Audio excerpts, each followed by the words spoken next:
The Canadian flag, it's an incredible symbol. You know, I've been lucky enough to travel the world in my 22 years of life, and anywhere I go, I'm proud to show off a maple leaf and a Canadian flag. The flag really does mean a lot to me, and it has an interesting history. Today, I'd say that the flag is a powerful symbol of Canadian unity. How we got it, though, is very interesting.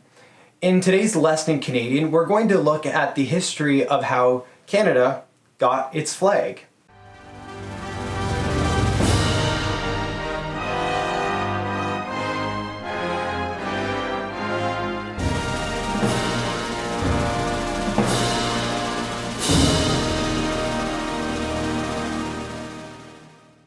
So the Canadian flag of today has been the official flag since 1965, but before that year, what was the official flag?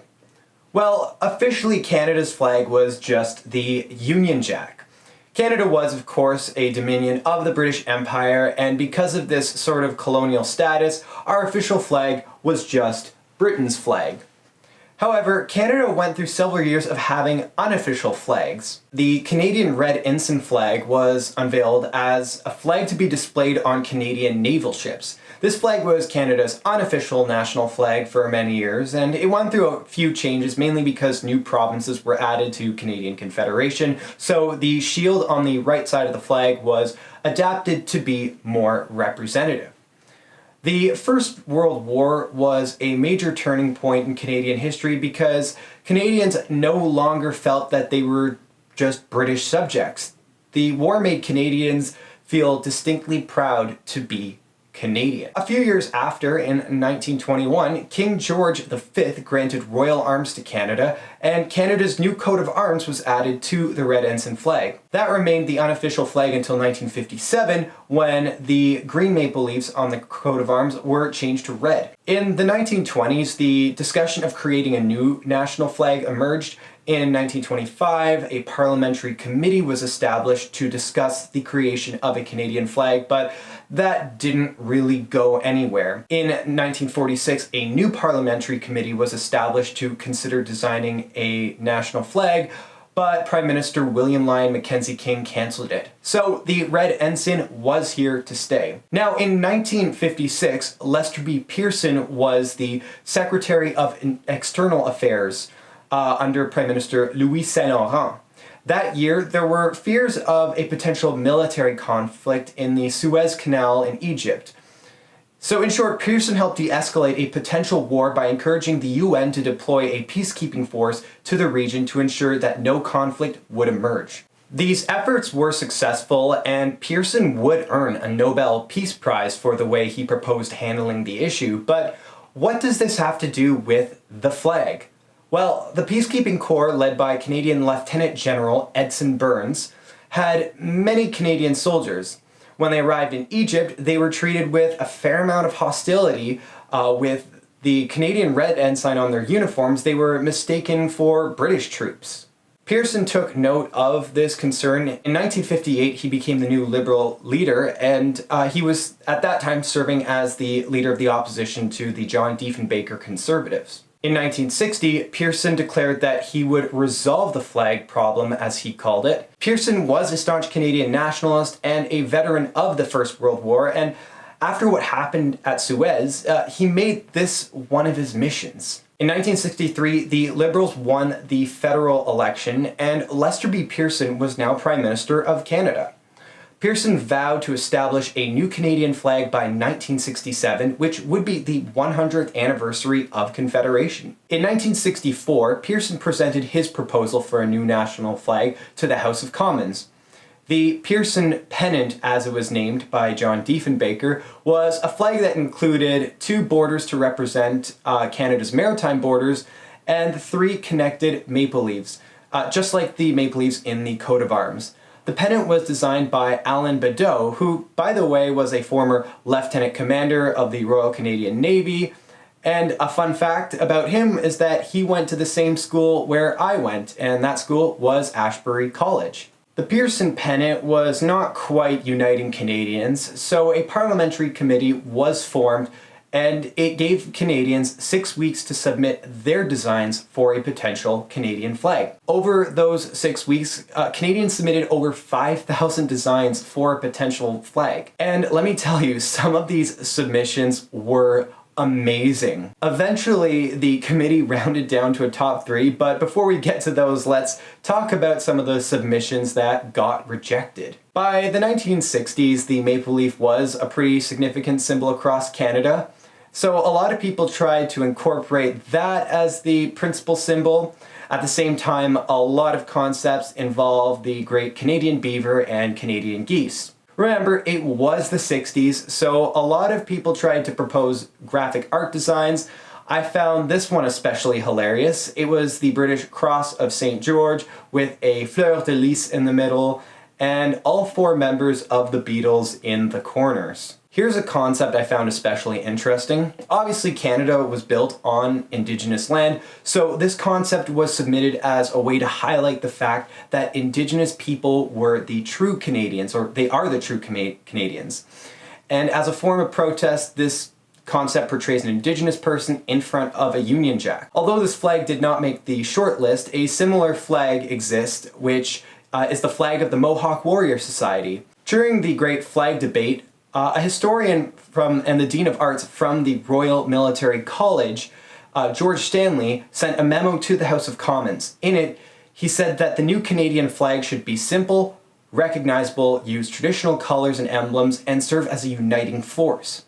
He also said that the flag should avoid complex symbols such as heraldry or coats of arms. Stanley also sketched 2 ideas that he liked, stating that the one he preferred more was option A. This sketch was inspired by the Royal Military College flag, replacing the school's crest with a maple leaf. Stanley concluded his memo by sending well wishes to the House Committee and then offering to provide any consultation if they needed it. Reading the memo, it seems like Stanley was just trying to offer some suggestions to the committee, but his suggestions went a long way. It came to the time that the House of Commons had to round down to the top 3 design submissions. The top 3 submissions were the Pearson Pennant, George Stanley's concept but edited by Jacques Saint-Cyr and Georges Bist, and a version of George Stanley's concept with a Union Jack and a French fleur de lis emblem in the 2 corners on top. On October 24th, 1964, the Parliamentary Committee voted unanimously in favor of the Stanley design. Now it was up to the House of Commons to decide if the new flag would be adopted. Over the following 2 months, the flag raised some heavy debate in the House. Pearson's Liberals were in favor of Stanley's design, but Diefenbaker's Conservatives were strongly opposed.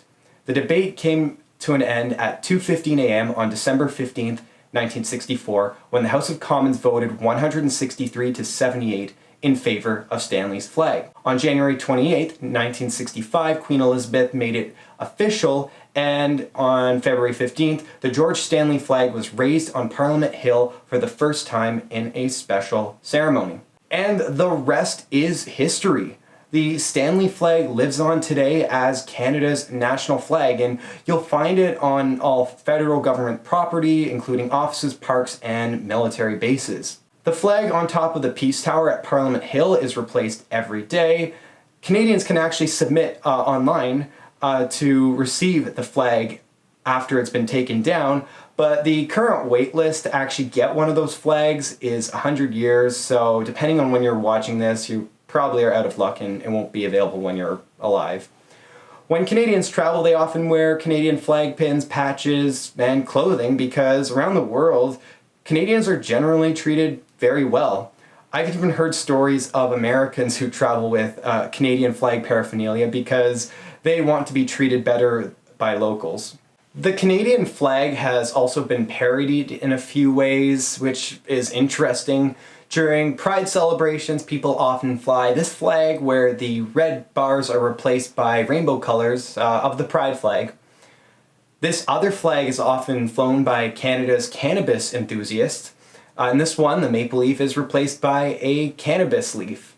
Most people see this one as a joke and it's flown for fun, but a lot of people who are against the legalization of cannabis in Canada are offended by it. As a form of protest, Some Canadians might fly a flag upside down. Some people might find this offensive, but I think it's a peaceful form of protest, and Canadians have the right to do that if they choose. The flag has also been flown upside down by accident a few times, notably this one time during the 1992 Toronto Blue Jays World Series run. So what about the rejected designs? Well, they've kind of faded away into the history books. You might see them in museums or in the home of vexillology enthusiasts, but they won't be flown as an official symbol of Canada. How about the red ensign flags? Well, two Canadian provinces, Manitoba and my home province of Ontario, maintain their own versions of red ensigns in their flag designs. Newfoundland also had their own red ensign, but that was replaced with a new provincial flag in 1980. Also, the Canadian Armed Forces maintains its own lineup of ensign flags, except theirs feature a Canadian flag in the top left corner and other symbolism depending on the unit. But as far as the Canadian red ensign flags, they have largely faded away. Some Canadians who have an old school vision of Canadian nationalism are still loyal to the old ensigns. Notably, a lot of military enthusiasts regard the ensigns as the flags under which Canada won the First and Second World Wars. I actually have two red ensigns right here, but I mainly keep them as part of my Canadian flag display behind me. In 2017, the old flag was the subject of controversy when a group of white supremacists decided to harass a group of Indigenous people while waving red ensigns. The alt-right in Canada has tried to adopt the old flag as a symbol, but I don't think most Canadians would make that association, and I'm not really sure when anywhere. There's also a small number of Canadians who want the Stanley flag to be replaced by the old ensign, but most Canadians don't really care about re-entering the flag debate, especially since we're in the middle of a global pandemic right now, so it's really not on the top of our priority list. So that's the backstory of the Canadian flag. Ultimately, I love the Canadian flag. I think it's a fantastic design, and I'm proud to wave it wherever I go. But what do you think about the flag? Did Parliament make the right decision with the Stanley flag, or did the old Ensign or one of the other rejected designs, did they make a better choice? Let me know what you think in the comment section below.